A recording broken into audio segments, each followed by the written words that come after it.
Hi, Mystery Recapped here. Today I'm going to explain a sci-fi romance movie called The Shape of Water. Spoilers ahead. Watch out and take care.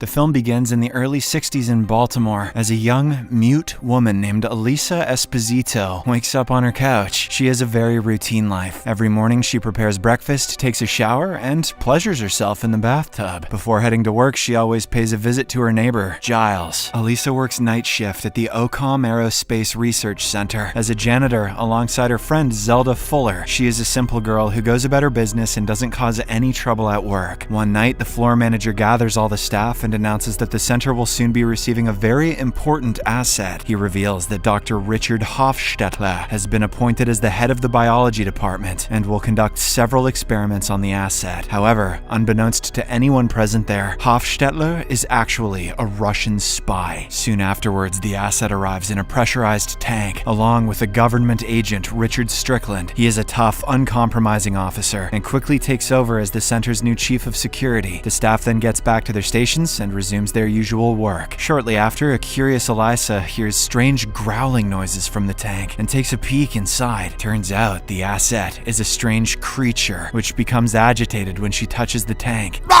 It then smacks the glass hard, prompting the security to immediately relocate it to a secure lab. The following night, Elisa and Zelda are busy sorting out the garbage in the center. Everything seems to be normal until the door of the lab where the asset was taken swings open. Chief of Security Strickland then comes out of the lab with his hands covered in blood. While other scientists and a few medical professionals rush over to help him, Zelda drags Elisa away from the scene. Later, during dinner break, the two friends chat about what they witnessed earlier, but their conversation is soon interrupted by the floor manager, who orders them to clean the lab. Shortly after, the duo reaches the lab, only to find it in an awful, bloody state. But they stick to their job and begin mopping up the floor. Suddenly, Elisa finds Strickland's severed fingers on the ground and quickly puts them in a paper bag. Zelda then goes to get a manager, which gives Elisa a chance to finally see the asset. It is then revealed that the asset is actually a human-like amphibian, which is kept in captivity inside a small tank. Minutes later, when the manager arrives, she gives him the paper bag with Strickland's fingers. The mute janitor, however, is beginning to get curious about the strange creature. It lives in water. She touches herself in water. This could be the beginning of something beautiful. The following evening, Elisa heads to work and immediately goes to the laboratory. She hears the amphibian man swimming in a small pool and devises a clever way to make him emerge. Elisa takes out a boiled egg from her lunch bag, sits on the pool's edge, and cracks it open with a spoon. Just as she planned, the creature slowly sticks his head above the water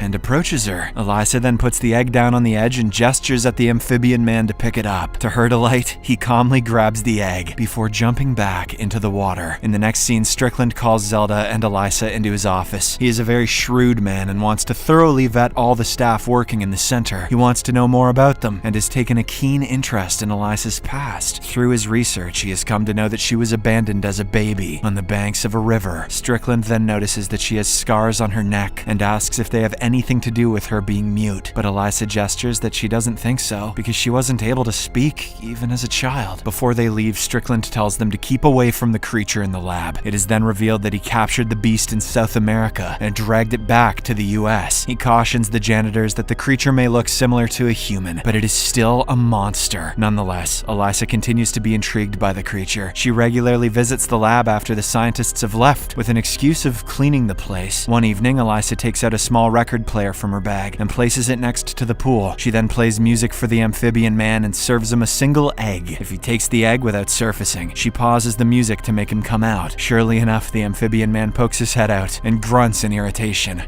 Elisa is excited by her little discovery, and she unpauses the record as a reward. She eventually teaches him the sign for music, which the creature learns surprisingly fast. Their dates continue for several days, and the duo even begins dancing together. One night, while bringing the creature dinner, Hofstetler notices the janitor grooving with the amphibian man, but he doesn't interrupt them as he realizes that the strange creature is capable of feeling complex emotions, just like humans. Following this, he contacts his real bosses and arranges a meeting at at a secure location. A Soviet agent then arrives to meet him, and Hofstettler shares all his notes on the creature, as well as a blueprint of the labs. Around this time period, the Cold War is reaching its end, but the Soviets still want to kidnap the creature from the Americans. Hofstettler is adamant about going forward with the plan as soon as possible because he thinks the creature is an intelligent being with the ability to communicate. In the meantime, Elisa continues her work, taking care of the laundry for the facility. Two technicians who are repairing a security camera chat with each other while working. From their conversation, she learns how these cameras can be disabled if needed. Later, Elisa enters the lab, only to find the creature chained up and badly wounded. She rushes to help him, but then hears footsteps coming towards the lab. This prompts her to hide behind a desk, and she watches on as Strickland arrives. He goes straight to the creature and starts torturing him, leaving Elisa severely disturbed. A few days later, a U.S. Army general arrives at Upang, where Strickland has organized a presentation on the amphibian man. The general is immediately stunned by the size and look of the creature. Strickland reveals that he found him in the Amazon forests, where the native tribes worshipped him like a god. Hofstettler, who is also present there, tells the general that the creature can alternate between two separate breathing mechanisms. This makes him a very unique living organism that can help future scientific progress. As the presentation drags on, Hofstettler realizes that the amphibian man is having difficulty breathing as he's been out of the water for too long. He pleads with Strickland to get him back in the water, but the agent refuses and continues with his speech. After a while, the amphibian man eventually passes out,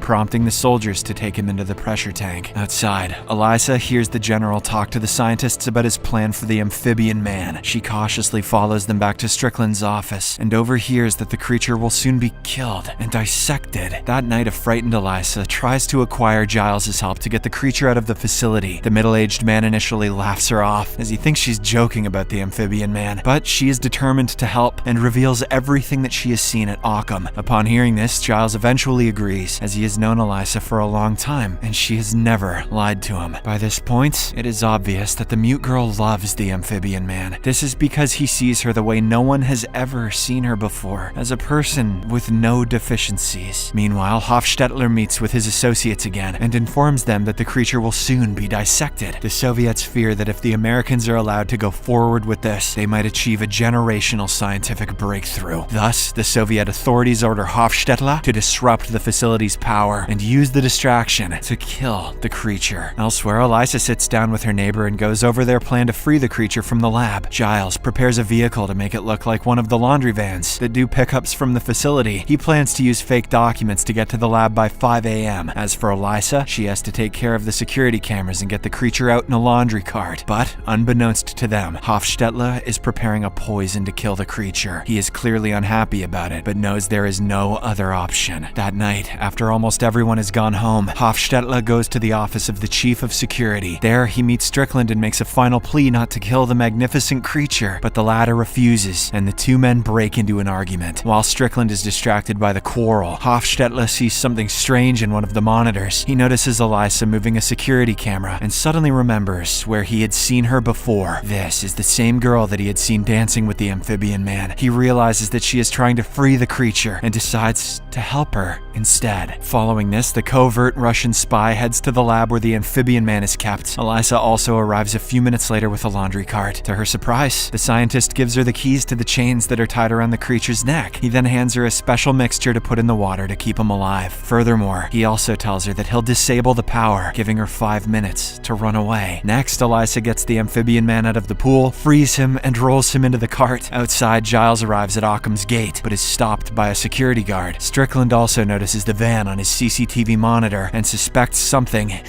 is fishy. At this crucial moment, Hofstettler cuts the power to the entire facility and runs towards the main gate. On the other hand, Zelda finds Elisa near the lab and helps her sneak the creature towards the loading dock. Meanwhile, Hofstettler reaches the main gate before Strickland. He then sneaks behind the security guard and smacks his head with a metal rod. This allows Giles to get to the loading dock, where the girls are already waiting with the amphibian man. They then shove the creature into the back of the van, and Giles drives off. Strickland soon arrives arrives at the gate, but he realizes that it's already too late. Filled with rage, he reprimands all the guards patrolling the area and begins a serious investigation into the matter. The next morning, Elisa forges a new plan on how to set the amphibian man back into the ocean. She will wait until the October rains, when she can finally release him into the canals. Elisa then writes a small note on her calendar to constantly remind her of the plan. As the days pass by, Elisa slowly develops a romantic relationship with the creature. She, along with Zelda and Hofstetler, also continue working their night shifts, pretending it's business as usual. One night, Strickland calls in Elisa and Zelda for questioning, but it turns out to be just a formality, and he soon dismisses them. Strickland is convinced that the creature was abducted by highly trained agents and not simple cleaning staff. Meanwhile, the amphibian man continues living a difficult life in Giles's apartment. He spends the majority of the day inside the bathtub and eats whatever is given to him. The creature is not accustomed to the human world, so one day he ends up devouring Giles's pet cat. This infuriates the old man and he snaps at the creature, but the latter retaliates by scratching his arms. Back at Occam, Hofstetler continues helping the girls by giving them care packages. Elisa also tells him about her plan to release the creature and thanks him for everything. Weeks pass by, and Elisa as well as Giles get emotionally attached to the amphibian man. Elisa because she wants to bone him in the bath, and Giles because he likes being scratched on his arms. The creature even tries to make it right with Giles for eating his pet cat. He places his hand on the man's head and magically heals the scratch wounds. Oh, I liked them! The next morning, when Giles wakes up, he notices new hair growing on his bald spot. One afternoon, Elisa floods her apartment with water so that the amphibian man can swim and breathe more easily. It is obvious that there is a strong romantic bond between them, and they eventually end up making love. Sweet hot mutant dolphin love. October finally arrives, and Elisa realizes the docks have started to fill up with rainwater. The amphibian man is also struggling, as he has been away from his natural habitat for far too long. Back at Occam, Strickland has failed to find any substantial leads even after weeks since the abduction. He eventually gets a 36-hour ultimatum from the general to find the creature or lose his job. This pushes the chief of security into a furious search for any clues regarding the missing amphibian man. His search finally yields some results when he begins following Hofstetler. One afternoon, he overhears the scientist making plans for a meeting at an unspecified location. So he secretly follows him there and sees Hofstetler meet with foreign nationals that the government has identified as spies. Strickland finally connects the dots and realizes that the scientist is actually a Russian spy. So he sneaks up to their little meeting and kills everyone except Hofstetler. He then tortures the scientist for information about the amphibian man. Eventually, Strickland learns that it was the cleaning staff who had managed to fool him and release the creature. After discovering this information, Strickland goes to Zelda's residence to inquire about it. The janitor is unwilling to betray her friend, but the cruel guy forces her husband to spill all the beans. Now he knows that Elisa is going to release the creature from the city's docks today. Therefore, he rushes to her apartment, leaving Zelda and her husband injured, but unharmed. As soon as he departs, Zelda contacts her friend to inform her that Strickland is on his way. Elisa and Giles thus begin their preparation to leave for the canals and release the amphibian man forever. Minutes after they leave, Strickland barges into the apartment. There, he notices the note marked on the calendar. He now knows the place where they are headed to and follows them to the site. Elsewhere, Elisa and Giles reach the city's canals and bid the magnificent creature goodbye. But before he can dive into the water, Strickland arrives and shoots both the creature and Elisa. This infuriates Giles, and he knocks Strickland down, providing the amphibian man with sufficient time to heal himself. He then slowly rises up and directs all his anger towards the man who had relentlessly tortured him for weeks. Strickland falls to his knees and admits the creature is a god. Nonetheless, the amphibian man slices his throat and kills him on the spot. He then takes an unconscious Elisa and jumps into the canal. Once underwater, he applies his magical powers and heals her. He also puts his hand on Elisa's neck, and her scars open to reveal gills, just like his. As the movie ends, a voiceover from Giles says that the amphibian man and Elisa lived happily